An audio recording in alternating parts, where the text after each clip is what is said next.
자, 전국의 휘발유 가격이 4달러 밑으로 떨어졌다. 뭐 3,999이긴 합니다만은, 근데 어쨌든 이게 평균 가격입니다. 전국 평균 가격.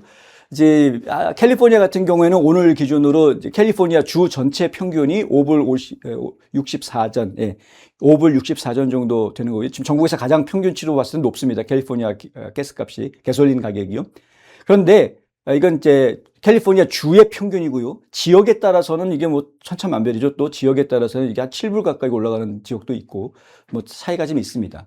가장 지금 오늘 기준으로 해서 미국에서 가장 휘발유 가격이 싼 지역이 인디애나주로 나왔습니다. 인디애나주는 이제 3불 39전인가요? 네, 그렇게 나왔는데 가장 싸게 나왔습니다. 진하게 파란색으로 나온 주들이 싼 주들이고요.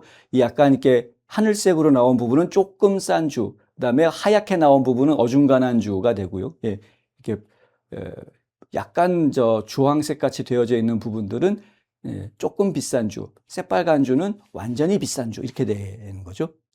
이제 어쨌든 간에 AAA 미국 자동차 협회 AA에 따르면 오늘 전국 평균 휘발유 가격이 갤런당 3불 99전 이렇게 집계가 됐는데 미국 전국 휘발유 평균 가격이 갤런당 4달러 아래로 떨어진 게 지난 3월 31일 이후 79일 만의 일이다. 결국은 이제 이란 전쟁이 이제 뭐 종전 협정 상황으로 들어가게 되면서 MOU를 맺은 거긴 합니다만은 이 협정이 들어가면서 결국에는 가스값은 상당히 빠른 속도로 안정이 될 거다라고 트럼프 대통령 계속 얘기를 했었고 실제로 빠르게 안정이 되는 모습을 저희가 보고 있습니다. 자가용 의존도가 높은 미국에서 휘발유 가격이 갤런당 4달러라는 것은 소비자들이 어떤 피부로 느끼는 바로미터와 같은, 그래서 가스값이 비싸냐 싸냐의 이 바로미터가 바로 갤런당 4달러를 넘어가느냐 안 넘어가느냐 뭐 이런 차이다라는 이야기. 이 같은 가격은 국제 유가 안정세에 따른 것이라고 합니다. 글로벌 벤치마크인 브렌트유의 8월 인도분 선물 종가는 이날 배럴당 79달러 선을 기록을 했습니다. 지금 이제 서부 텍사스 원유 같은 경우에는 배럴당 76달러 선으로 떨어졌습니다. 계속 더 떨어질 겁니다. 그래서 브렌트유 같은 경우에는 뭐 한 70 초반이나 아니면 60불대 선까지도 떨어질 수 있는 거고요. 지금 서부 미국 텍사스 원유 같은 경우에는 배럴당 50불대까지도 지금 떨어질 가능성이 상당히 높습니다. 다만 이제 휘발유 가격은 1년 전 평균이었던 3불 18센트에 비하면은 여전히 지금 25% 정도 높은, 아직은 그런 거죠. 아직은 뭐 첫 술에 배부를 수 없는 거니까. 이제 휴전 협정이 시작된 게, 종전 협정이 본격적으로 시작이 된 게 이제 하루 지난 거 아닙니까? 어제 MOU에 서명했으니까 트럼프 대통령이. 그러니 이제 하루 지났는데도 벌써 이런 효과들이 나타나고 있다.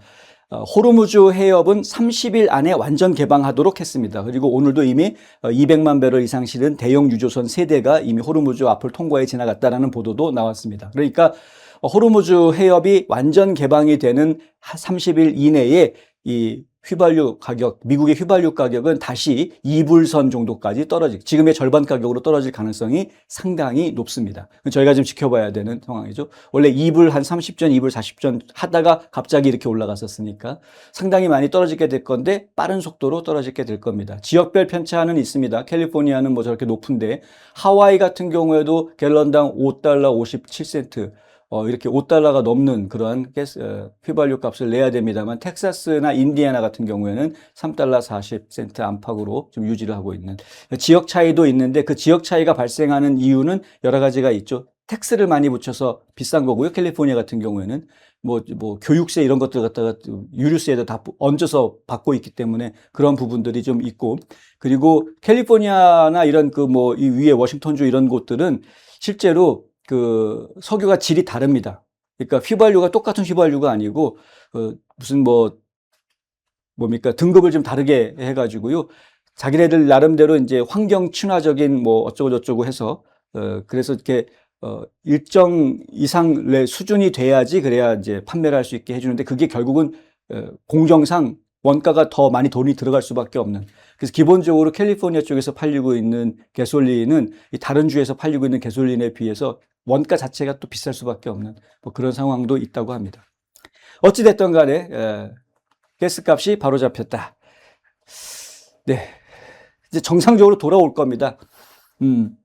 많은 사람들이 경제가 어려워질 수 있다라고 헛소리를 하는 분들이 있습니다. 뭐 스태그플레이션 얘기하고 뭐 경기 침체가 올지도 모른다 뭐 이런 헛소리를 하는 분들이 계속 계십니다. 네, 이렇게 뭐 헛소리를 하거나 말거나 현실은 다릅니다. 제가 여러 차례 말씀을 드립니다만 경제학자들이 경제를 분석하는 방식은 과거의 패턴을 봅니다. 과거의 패턴. 현재 벌어지는 일을 가지고 얘기하지 못합니다. 현재는 계속 변하기 때문에 계속 변하는 걸 가지고는 논리정연하게 이론으로 만들 수가 없거든요. 그러니까 과거에 이미 다 벌어진 일들을 가지고 이론을 만드는 거라서 대부분의 경제학자들은 다 지나간 다음에 발표된 지표들을 보고 경제를 이야기를 합니다. 그런데 실제로 현실에서는 그리고 기업을 운영하는 사람들은 그렇게 과거에 지나간 지표들 보고 기업 결정을 하지 않습니다. 현재 어떠냐, 앞으로 전망이 어떠냐를 놓고 그리고 기업들이 방향을 정합니다.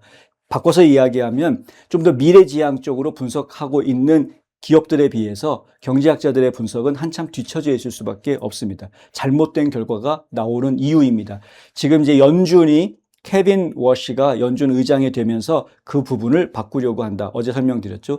연준이 지금 여태까지 해왔던 방식은 지나간 데이터들을 참고해서 경제학자들이 분석하듯이 그렇게 분석을 해가지고 앞으로 있을 금리에 대한 조치를 취하게 되는데 그게 아니다라는 거죠. 이제 당장 실시간 데이터를 가지고 분석을 해야 되고 실시간 데이터 분석에 의거해서 금리 정책을 펼치겠다. 이렇게 이야기를 하고 있는 겁니다.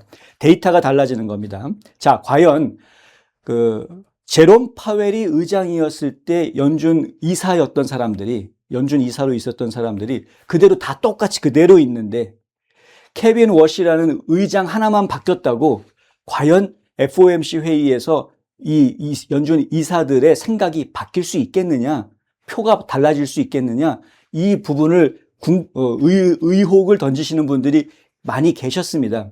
근데 지금 케빈 워시가 아주 분명하게 방법을 보여주고 있는 거죠. 아니, 연준 의사들이 예전에 봤던 데이터와 앞으로 보게 될 데이터가 달라질 거다라고 얘기한 겁니다. 과거에는 지나간 데이터를 봤지만 이제 연준 의사들 책상에 놓여지게 되는 데이터들은 실시간 데이터들을 놓게 된다는 거죠.